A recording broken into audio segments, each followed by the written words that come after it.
ബെന്യാമിൻ്റെ ആടുജീവിതം എന്ന നോവലിനെ ആസ്പദമാക്കി ബ്ലസ്സി തിരക്കഥ എഴുതി സംവിധാനം ചെയ്ത പൃഥ്വിരാജ് നായകനായ ആടുജീവിതം എന്ന മനോഹര കാവ്യം റെക്കോർഡുകൾ സൃഷ്ടിച്ച് കേരളത്തിലായിക്കോട്ടെ വിദേശത്തായിക്കോട്ടെ ഓൾ ഇന്ത്യ ആയിക്കോട്ടെ എല്ലാവിടെയും റെക്കോർഡുകൾ സൃഷ്ടിച്ച് കളക്ഷൻ നേടി മുന്നേറിക്കൊണ്ടിരിക്കുകയാണ്. പല റെക്കോർഡുകളും അത് സൃഷ്ടിച്ചിട്ടുണ്ട്.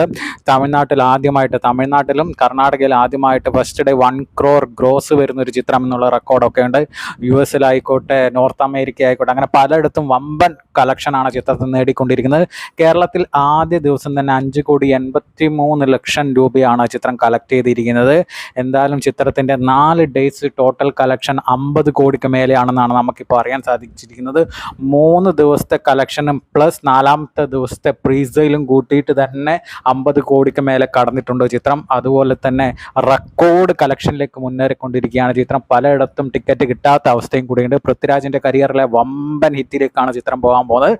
കൂടാതെ മലയാള സിനിമയിലെ ഈ വർഷം തന്നെ ഇറങ്ങുന്ന മറ്റൊരു 100 കോടി ചിത്രത്തിലേക്കും കൂടിയാണ് ആടുജീവിതം പോയിക്കൊണ്ടിരിക്കുന്നത്. മുമ്പേ പ്രേമലു ആയിക്കോട്ടെ, തുടർച്ചയായിട്ട് വന്ന മഞ്ഞുമ്മൽ ബോയ്സ് ആയിക്കോട്ടെ 100 കോടി നേടിയ ചിത്രങ്ങളായിരുന്നു. ഇപ്പോൾ ഇത് ആടുജീവിതം കൂടി 100 കോടിക്ക് മേലയിലേക്ക് കളക്ഷൻ നേടിക്കൊണ്ട് പോയിരിക്കുകയാണ്.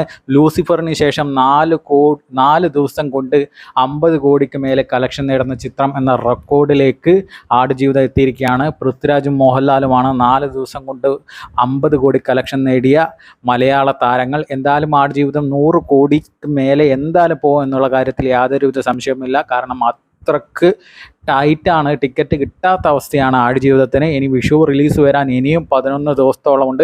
അപ്പോഴേക്കും ചിത്രം 50 കോടി കളക്ഷനിലേക്ക് എത്തും എന്നുള്ള കാര്യത്തിൽ യാതൊരുവിധ സംശയവുമില്ല. UAE മാത്രമായിരുന്നു ചിത്രം റിലീസ് ചെയ്തിരുന്നത്. ഗൾഫ് കൺട്രീസിൽ എല്ലാവിടെയും റിലീസ് ചെയ്തിരുന്നില്ല. എന്നിട്ടും ഗംഭീര കളക്ഷനാണ് ചിത്രം നേടിയിരിക്കുന്നത്.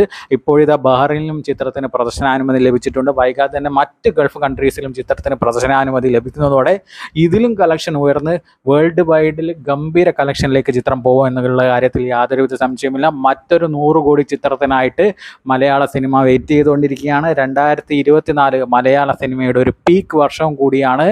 മഞ്ഞുമ്മൽ ബോയ്സ് സീൻ മാറ്റും എന്ന് പറഞ്ഞ പോലെ മലയാള സിനിമ മാറിയിരിക്കുകയാണ്. മഞ്ഞുമ്മൽ ബോയ്സ്, പ്രേമലു, ഇപ്പോൾ ഇതാ ആടുജീവിതം, 50 കോടി 100 കോടി എന്നൊന്നും ഇല്ലാതെ മലയാള സിനിമ വമ്പൻ മേഖലയിലേക്ക് മുന്നേറിക്കൊണ്ടിരിക്കുകയാണ്.